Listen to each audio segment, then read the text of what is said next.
চলিরাম ব্লকের অধীন দক্ষিণ চলিরাম শান্তিপ্রিয় প্রিয় সংস্থা আয়োজিত আইআরলেস হাসপাতালের সহযোগিতায় বিনামূল্যে স্বাস্থ্য শিবির অনুষ্ঠিত হয়।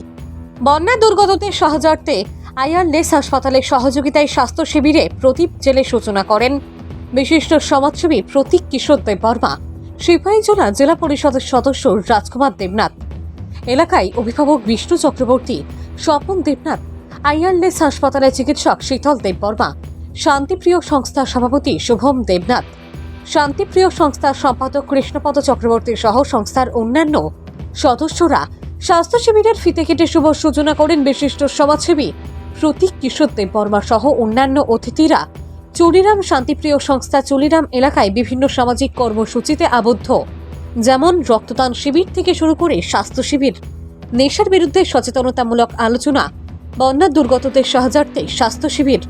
আলোচনা করতে গিয়ে সিপাহীজলা জেলা পরিষদের সদস্য রাজকুমার দেবনাথ বলেন, ভানুচন্দ্রের রিপোর্ট, আসাম প্রাইম নেটওয়ার্ক। এই শান্তিপ্রিয় সংস্থার উদ্যোগে বিগত 3-4 বছর 5 বছর ধরেই কন্টিনিউয়াসলি এই স্বাস্থ্য শিবিরের আয়োজন করা হচ্ছে। এবার স্পেশালি যেটা করা হচ্ছে, আমরা জানি সারা ত্রিপুরা রাজ্যব্যাপী যে বন্যা কবলিত যে মহামারীর অবস্থা হয়েছে, সেই দিকে লক্ষ্য রেখে দক্ষিণ চরিলামের প্রত্যেক শ্রেণীর প্রত্যেক জাতের লোক যাতে এখানে এসে তার স্বাস্থ্য পরিষেবা পায়। আমরা জানি বন্যা কবলিত এই সময়ে মানুষ অনেক পরিমাণে নিপীড়িত হয়ে আছে। দারিদ্রতার জন্য মানুষ হয়তো হসপিটাল যেতে পারছে না, ভালো পরিষেবা পাচ্ছে না। তার জন্য এই শান্তিপ্রিয় সংস্থার উদ্যোগে এই আজকের এই কর্মসূচি নেওয়া হয়েছে।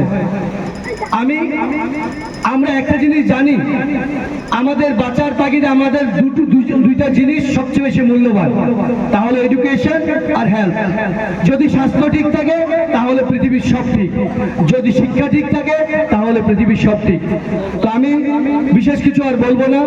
আমার চরিলামবাসীর পক্ষ থেকে আমি শান্তিপ্রিয় সংস্থাকে ধন্যবাদ জানাই এবং শান্তিপ্রিয় সংস্থাকে আহ্বান রাখবো, আপনারা শুধু দক্ষিণ চরিলাম না, আপনারা সারা চরিলামের যে কোনো প্রান্তে এইসব উদ্যোগ নিন। আমরা আপনাদের পাশে থাকবো। সবাই ভালো থাকবেন।